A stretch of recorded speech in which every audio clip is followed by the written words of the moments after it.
You guys have asked me about nattokinase since we started this channel, and you need to know why I don't use it anymore.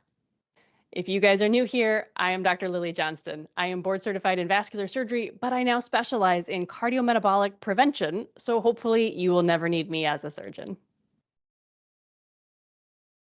Every week, a patient asks me about nattokinase, and honestly, most of what you guys have heard is overblown, and there is a part that's right, but it's smaller than most people think. And I want to tell you a story today, because there was a patient who came to me, and we started her on nattokinase, and you also really need to know why we stopped. So this is Susan. She came to me with some established plaque in her carotid arteries. She's in her mid-60s. She's postmenopausal, and she's got a pretty strong family history of high cholesterol and blood lipids. And she had, understandably, some concerns about treating that in the classic way. Now, because she's my patient, she is obviously really maximized on the rest of her metabolic protocol. So her fasting insulin is low, her blood pressure is normal. She is doing high intensity resistance training and cardio and some flexibility and mobility work. She's working on her sleep, like everything else we are getting dialed in. It was just this last piece about her lipids and her plaque that we wanted to see what we could do about. And she had a lot of motivation to try some new things and was asking all the right questions. And she said, like most of my patients, I don't really want to start a statin, which I totally understand. Is there something else that I should be considering? And enter nattokinase. What is it? So this is an enzyme that is derived from fermented soybeans and the traditional Japanese food natto. And it was identified in 1987, and it is now widely sold as a cardiovascular supplement. In fact, mostly a cardiovascular fix-all. And it's a really, really interesting molecule because it works in so many different capacities in the cardiovascular system. So let me touch on a number of them here. This may not even be all that it does. This is what we know so far about nattokinase. Firstly, it breaks up existing clots. So there is this molecule called fibrin, and you can think of it like little fibers, and the fibers cross-link together, and they form this clot. It's a scaffold. The nattokinase can actually break those fibers apart and cleave that bond. Secondly, there is a clot busting system in our body. So we make clots, but we also want the ability to break those clots down. And this is in a delicate balance, right? The pro-clotting, the pro-breakdown of clotting. What nattokinase does is it releases the brake on the clot breakdown system. So it allows us to more efficiently break down small little microclots that might be in our system, where there might be a tiny plaque rupture somewhere in an artery, right? The nattokinase allows the clot breakdown system to go ahead and be uninhibited. Next, it actually increases a natural clot buster called TPA. This is the stuff that if you show up to an emergency department with a stroke like an hour ago, they might inject into your veins to like break up that clot and actively dissolve it, really. And the fourth thing it does is it actually lowers blood pressure. This is a totally separate mechanism having nothing to do with clotting. It actually works on the angiotensin converting enzyme, which is the same pathway as the most popular blood pressure medications, like lisinopril, for example, right? That's a very common one that is an ACE inhibitor drug. Nattokinase works on the same pathway and actually lowers blood pressure. The last thing that it does is that it stops platelets from sticking together. So this is actually a little separate from the fibrin and the clot busting pathways that we talked about. Separate mechanism. Platelets are the little anuclear cells that are helping your clots form, all right, separate from fibrin. Platelets aggregate together and they form this sticky little mush, and they have a lot of signaling molecules that now attracts fibrin and attracts other parts of this clotting process. And we think that there's actually some antiplatelet activity to nattokinase as well. So for all of these mechanisms, obviously it's super interesting to those of us who participate in working cardiovascular disease, right? All of these things could be contributing to the formation or acceleration of plaque. And we would want to know, how effective is this at helping us stop these issues? The first question you should ask, though, is nattokinase is an enzyme, right? That A's on the end tells you that it's like an active molecule that's doing something. So it's not an inert supplement. It's actually an enzyme that has function to it. And most proteins and enzymes will be degraded by the very acidic environment of our stomach. And a good question would be, well, if you take this orally, which that's how it's administered, how much of it makes it through the stomach? We don't have a great sense for this. There have been some sort of biochemical trials that have looked at the acid inactivation of nattokinase, and in fact, a good deal of it is inactivated by highly acidic environments. There is another study, though, that does show if you give people a measured dose of it and you measure blood levels later, you do find that there is some increase in the presence of these enzymes in the blood. So at least some of it makes it through your GI system, but how much? We don't know. Is it variable from person to person? It sure could be. So as you're thinking about, well, how much should I take and how much is getting into the system, just be aware that we don't really know. So let's talk about what nattokinase actually does well and what has been replicated and what I feel very confident in its capacity to achieve. Okay, the one finding that's been really well replicated in the scientific literature. It is blood pressure control. So a 2023 meta-analysis pooled 6 different randomized controlled clinical trials, and we see on aggregate with all those trials pooled together, a systolic blood pressure decrease of about 3 millimeters of mercury and a diastolic decrease of 2 millimeters of mercury. Now, that does not sound clinically super impressive to you, and it shouldn't. It's a modest effect, but it's honestly on the order of many things that we achieve in supplements and lifestyle impact on blood pressure control. So for a large study, this is actually not bad. It's not quite as significant as higher doses of prescription medications, but this is a real finding. And, at the individual level, it may be higher. Just remember, this is a population average. So some people may respond quite a bit, others not as much. When you average it all out, we do see that this is a significant finding. So I'll show you the biggest RCT here was from Kim and 86 patients. They did 2,000 fibrinolytic units, FU. That's, by the way, how nattokinase is dosed. That's what you'll see on the bottle. It's the number of fibrinolytic units. And over 8 weeks, they saw a 5.5-point drop systolic and almost 3-point drop in the diastolic pressure. And then again, below, you have the numbers for the meta-analysis. So here's how I think about the blood pressure side of the nattokinase thing. It does work. It's a modest effect, but it's not nothing, and we should consider that.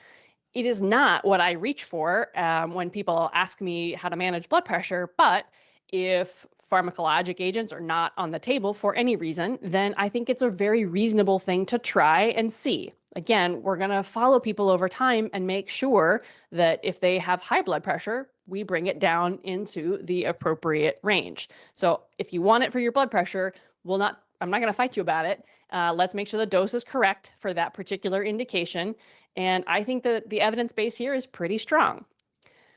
Here's where we actually get into a little trouble, though, because the atherosclerosis or the plaque story, and this is really where social media and YouTube has gotten this idea in the head that nattokinase is going to fix everybody's plaque forever. And in 2022, a study came out that I think honestly made the internet lose its mind. And I got sucked into the hype too, okay, because it was really, really interesting data. This was a study of over 1,000 patients, and they took high dose nattokinase. We'll talk about what that means in a bit. And it reduced carotid plaque. It reduced intimal medial thickness, or the IMT. We talk about that when we talk about CIMT, or the ultrasound tests I like that measure this thickness of the artery wall. And it even dropped LDL cholesterol about 18% without a statin. So on paper, this is the largest trial of nattokinase that was ever conducted. And it was a big deal. This is how I got to know about nattokinase, and this is the trial that made me try it for my patient Susan, because it was new evidence, it was a big trial, it was published in an open access journal, and it made good sense to me, right? It seemed like it would do all the right things, and in particular for a patient who had elevated ApoB, I thought this might be a really exciting new avenue to pursue. Let's now talk a little bit about the paper itself, because in fact, the more I read it, there are some structural problems with how this study is designed, and it's important to understand these. First of all, this is a retrospective series of patients. It's not actually a trial. You have no idea who got nattokinase or why. It just reports 1,000+ patients who did get it. And how the dose was chosen is actually unclear. There was a subset of patients in this trial who got 3,600 FU per day. Most people got 10,800, but you don't know who got which dose or why they chose that or how many patients were supposed to be in a trial. You don't have any power analysis, so you don't know if there was any way to detect change, which is in fact not necessary because there's no control group. So you can't detect a change. That's not true. You can do pre and post. But the point here is there's no placebo group. There's not even a standard therapy group. There's just 1,000 patients that took this medicine. Okay.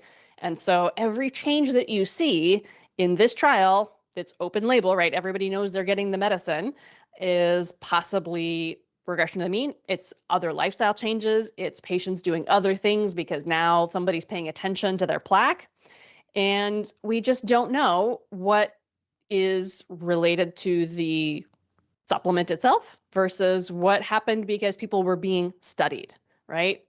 When you measure something, it will change, right? The minute you start measuring things, you begin to notice a difference, whether it is your intervention or just the fact that you're measuring it. The last piece of this trial that's a big confounder is that some patients had vitamin K2 and aspirin also co-administered. We don't know who got that and why, but some people did and some people didn't. And they do break that out in the analysis a little later in the paper. But again, this is a big confounder. And if you've seen the vitamin K piece we just released, you'll understand that there's some activity of vitamin K in the vascular system. So this is a big problem for the paper. The next piece that's interesting is that there's something of a conflict of interest here. If you look at the byline, meaning the authors of this study, about half of them work for Chen Bioscience, who manufactures the nattokinase supplement that was used in the paper. And the issue about dosing may also be part of this. I am not certain about that. Certainly, the established dose of 2,000 fibrinolytic units is what had been standardized by the European Food Safety Authority. And this paper took a totally different turn and picked a wildly higher dose of 10,800 units, FUs. And we don't know where that came from. As far as I know, they kind of pulled that out of thin air. And maybe that's to sell more nattokinase. Maybe it's because they had a pilot study somewhere. I don't know, but it's a little bit of a concern. If you go back to 2017, there is actually another paper that also supports reduction in plaque with nattokinase. But a couple of things. One, only the abstract is available in English. The whole rest of the paper is published in Chinese. So I don't exactly know what it says. All I have is the abstract. And it's also the same research group. It's the same university. So it's not clear to me at all that this is the replicated finding. Rather, I think it's part and parcel potentially of the same study. This is, they say, randomized. You don't actually know what that means. They say randomized picking method, but I don't know. Does that mean they put names in a hat and pick them out? It's not a random number generator. I don't really what that means. And they were not actually randomized to placebo. They were randomized instead to simvastatin as the control arm. And what they don't tell you is when they did the image analysis. So this was, we had some people on nattokinase, we had some people on simvastatin. We treated them for a period of time, and then we looked with carotid ultrasound and we measured the plaque volume and the medial thickness. What they don't say is whether the ultrasound technicians were blinded to the treatment arm, right? You can have a significant amount of bias in your outcomes if your imaging techs aren't blinded. And it would be great if those studies were adjudicated in a central imaging lab where everybody was blinded, but I have no knowledge of whether they did that or not. So I have big concerns with how the imaging was done and the blinding or not in this particular study. Finally, let's just talk about this 36% reduction because that's an enormous number. And again, these are relative risk reduction, right? They measured this in tenths and hundreds of a millimeter in terms of plaque volume. So 36% sounds enormous. When you reduce something by half a millimeter, it's actually not as significant, really. And I will say that the simvastatin group was reduced by 11%. So everybody's plaque regressed a lot. And what I mean by a lot is if you take into consideration what we see when we have regression, plaque regression in sort of the most aggressive medical management trials that we have. And most of those involve intensive lipid lowering in addition to other goal-directed medical therapy. But the amount of plaque regression we see in our most intensive trials is typically less than 5%, right? It's not that big. And you should think for a minute, if we had something that actually reduced plaque by 36%, don't you think that everybody would be on top of that and prescribing it and like all over it? I get it. Some of you are going to say, well, it's, there's no financial interest in it. Of course, it's going to be suppressed by big pharma and big medicine. And okay, fine. But I just would like to point out that if the effect were really this big, I think this would be getting commercialized in a big way if everybody really believed that this were true. So the fact that I have not seen anybody pursue this as a bigger pharma molecule tells me people aren't necessarily buying this. The next piece about nattokinase is that many people will say that there is a signal for ApoB reduction or LDL-C reduction, right? Our atherogenic, nasty lipid particles that may or may not be causing trouble in the artery wall, but probably do cause some trouble if you already have plaque.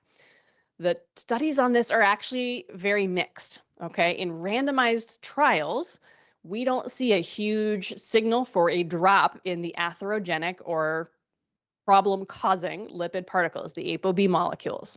Yang in 2009 there was a 6-month RCT, did not find a significant change with nattokinase by itself. And another study in 2009 said blood lipids were unaffected. There have been a couple of observational studies that showed that at lower doses, you might actually get worsening of the atherogenic lipids like ApoB particles. And at higher doses, maybe you had a neutral or even a negative effect. So the signal isn't nothing, but it's certainly not a consistent lowering of ApoB. I do not have any confidence that at any dose, we are going to see significant reductions in ApoB. And I don't talk about this formally with the deck later, but Susan did not see any significant reduction in her ApoB either after her year of high-dose nattokinase therapy. And the other thing I'll point out is that many of these trials have been studied alongside red yeast rice, which is a natural supplement, and it's one that actually the statins were based off of, right? They have this monocolin K molecule, which is identical to lovastatin. So if you're taking red yeast rice or you're one of 1,000 patients in China in this observational study that are doing a bunch of different things to optimize your cardiovascular health, and you're just thinking, what else could I do for myself? Maybe you're taking some red yeast rice on the side. So if your cholesterol is moving on nattokinase, maybe that's related to the nattokinase, but maybe it's related to other things that people are doing on their own with other supplements. Could be citrus bergamot, could be berberine, could be any number of other things that people are doing on their own outside of a controlled environment that could be reducing their cholesterol.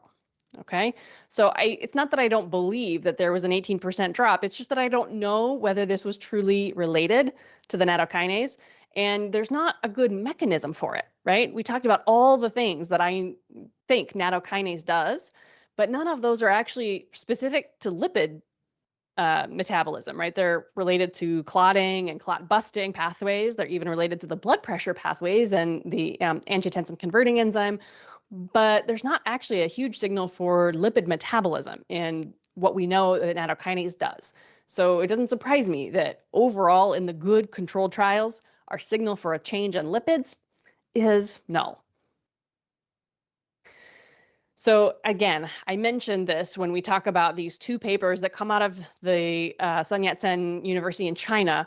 They're all based on ultrasound, and you know how much I love a good CIMT test, especially the detection of plaque, right? This is a big deal, and I am really excited about how sensitive CIMT is to small changes in the artery wall and inflammation there. But if you're going to use plaque as the measurement to go for, just be aware that the plaque, because it is a three-dimensional structure, is the one that is most susceptible to a measurement error on the part of the sonographer or bias in the part of the sonographer. It is very easy to not quite get the peak of that plaque and measure it in a different way. So when I interpret a CIMT report and there is a change in plaque volume, that is the least reliable measurement on that report for me. Really, plaque is like a yes/no thing, and I'm interested in the quality of the plaque, right? Is it soft, echogenic? Is it in the middle, heterogeneous? Those are the most important things to me, but I don't pay a huge amount of attention to whether it's 4.9 millimeters or 4.8 millimeters. Like the difference in that, based on how we do that test, is not that sensitive. The IMT, for reasons we can talk about in another video, is exquisitely sensitive, okay? Because we make hundreds of measurements to get the one IMT number. It looks like one number, but it's actually the average of hundreds of measurements that we have gone out of our way to make sure are as precise as we can make them. So looking at IMT, very helpful. Looking at total plaque volume based on ultrasound, not that helpful. If you're going to look at total plaque volume, I would really much rather we did that with a CT-based modality. Okay, so when we're looking at these studies and they're saying plaque difference based on ultrasound, again, when we're not blinded, I just don't have a lot of confidence that that's real. So to sum this up, we have 2 studies out of China that are showing us reduction in plaque with nattokinase, but one of them might have been randomized. I don't know. It's not clear exactly how their randomization was going to work. The other is not actually even a trial. It's just a retrospective series. Neither of them had a placebo arm. The 2017 paper was compared against simvastatin. The 2022 paper was just pre and post. As far as we know, the ultrasound techs were not blinded, they were not centralized, and so there's a lot of possibility for bias there. We don't have any idea whether there were pre-registered endpoints for this trial, meaning did the study team say at the beginning, here is our hypothesis, this is what we expect to find, and here is how we're going to power our study, how many patients we're going to enroll to determine this. And finally, these are both the same study group, right? The same university. So this, in my opinion, has not been independently replicated outside of China or outside this one university. Okay, that doesn't make it wrong, but it means it's interesting and it's hypothesis generating. It does not mean that I'm going to take this as fact. And I want to talk a little bit about harm here because there is this idea that nattokinase must be totally safe. And what I will absolutely tell you up front is that in the randomized controlled trials that have been done looking at blood pressure and the NAPS study, which we'll talk about here in a minute, that actually did look at CIMT and atherosclerosis progression, all at the 2000 FU dose, none of those studies showed any harm. There were no adverse events that were mentioned in those trials, and it seems to be safe, at least at these lower doses.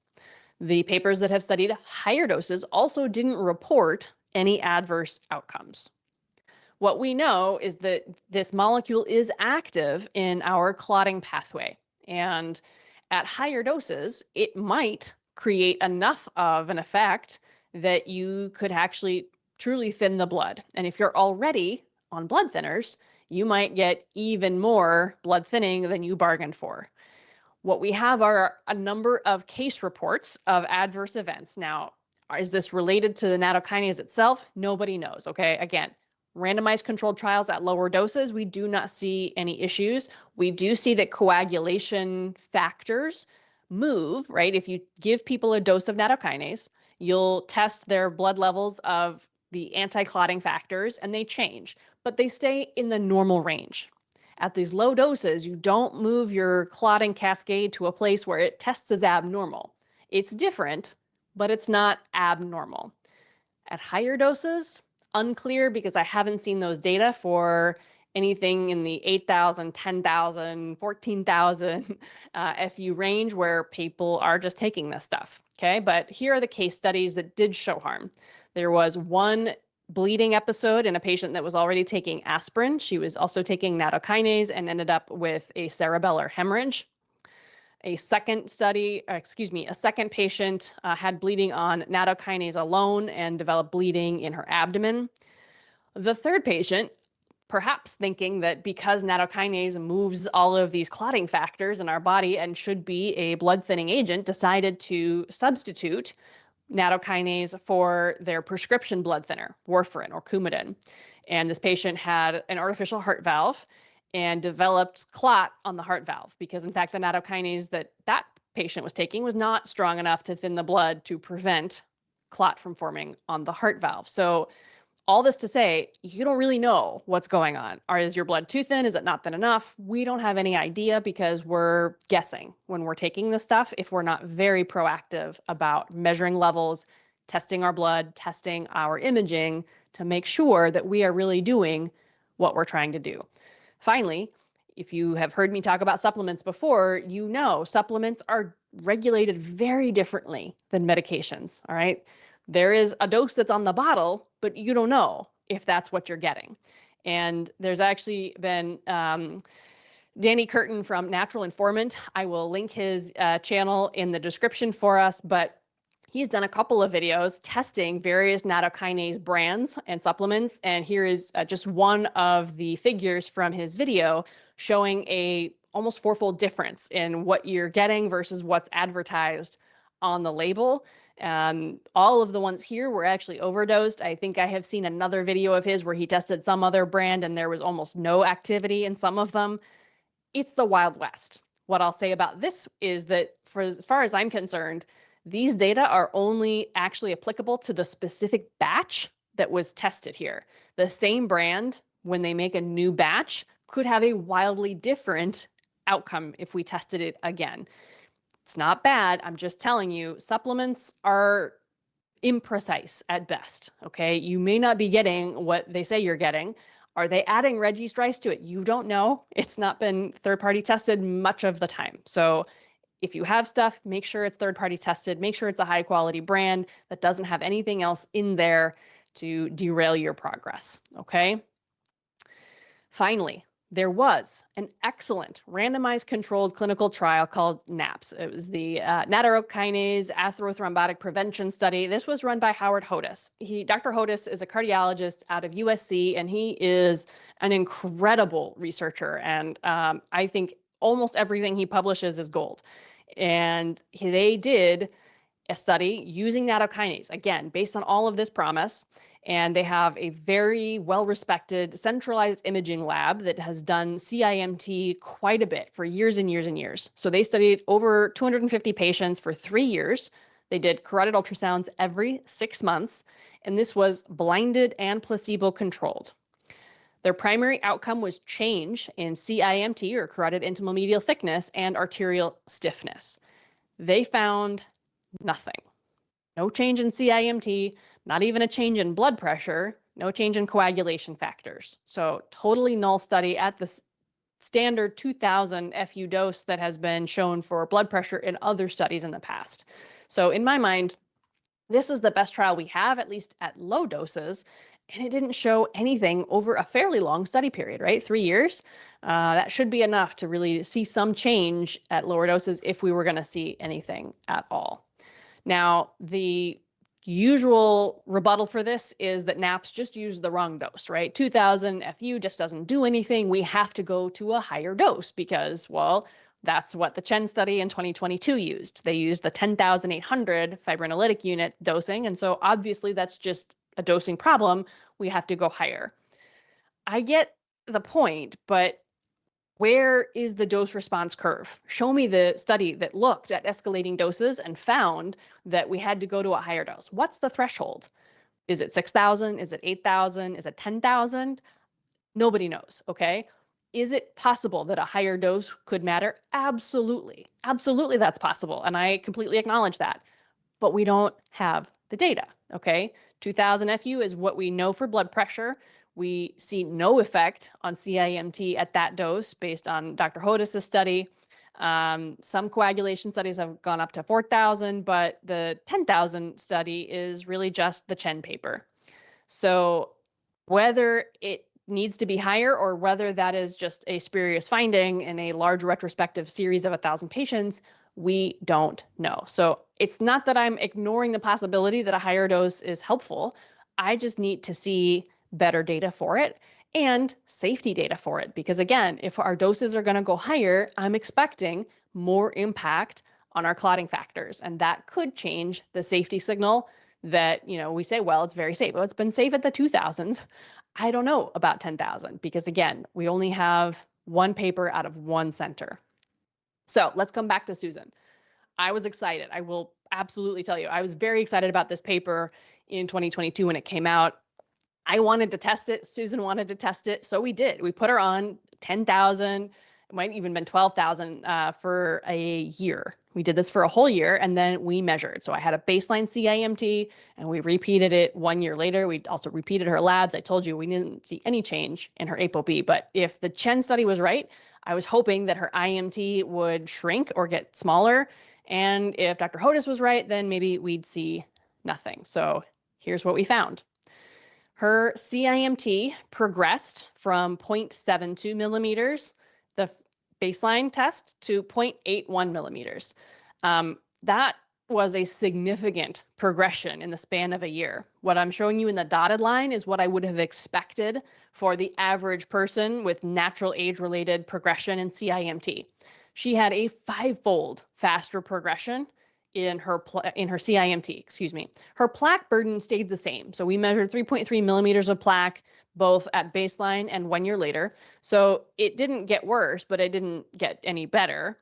But this change in her IMT gave her an almost decade increase in her arterial age. It took her from being about at or lower than her chronologic age to significantly higher than her arterial age. And again, she is on a metabolic protocol, right? Her fasting insulin is less than 5. Her blood pressure is like 110. And she's exercising. She's sleeping. She does not have sleep apnea. She's got great social connection, right? The only thing that really stands out about Susan is her lipid panel and the presence of plaque. So we had to sort of scratch our heads and say, I don't know that this is working. In fact, I'm pretty sure it's not. So we stopped because to get 12,000 FU a day was 6 capsules. That's a fair amount of nattokinase. Most of the supplements in the US are sold at 2,000 per capsule. So that was quite a bit. And again, I just didn't see any evidence that it was helping her. Nothing moved in a good direction. So I couldn't argue with that, right? That is hard evidence. Now, some of you are going to say, that's an N equals 1. I don't care. I believe the trial of 1,000 patients over your N equals 1, to which I say, absolutely, no problem. I get it. I understand. So if you're going to do it anyway, and many of you will, that's okay. Here's what I would ask you to think about. There is real fibrinolytic activity, meaning breakdown of clot. So be aware of that. If you are taking other blood thinning agents or antiplatelet agents, please be cautious and maybe talk to your clinical team about the safety of that and think about the dose of the nattokinase that you're taking. If you have had any bleeding in your brain, I would really encourage you not maybe to take nattokinase. And if you're going to have surgery, you might consider stopping it prior to elective surgery. The studies for nattokinase were so exciting and they encouraged me to give this a try. But having retested Susan at a year, I got to say, that data caused me to stop. And that is how I think we should think about all of the supplements and new techniques and interesting things that show up in the wellness space. Because the signal for blood pressure is real for patients. It's modest, but it's there. And for now, everything else is still waiting to be replicated. So what I want for you is, if you're going to try it, by all means, I totally encourage you to experiment with this, but test, all right? Don't guess. Don't show me this paper and say it's working for me, because you don't know unless you have imaging. If you've got imaging that showed CIMT regression or plaque regression, please let me know down in the comments, okay? I want to hear about it. And I will always be enthusiastic about new ways to manage and fight cardiovascular disease, but our enthusiasm by itself is not enough, okay? That is not evidence. So we need to be honest about how strong the data for any particular intervention is going to be, and honest about the potential for harm. And we never start something without a plan to retest and change our course of action if it's not going the way we want. If you guys have not watched the video on how I think about supplements in general, that is a great place to go next. And you may be interested in the recent deep dive we did on vitamin K. That is another video I will link for you here. Please go give that a watch. Share this with somebody who needs to hear it. And until next time, guys, please take really good care.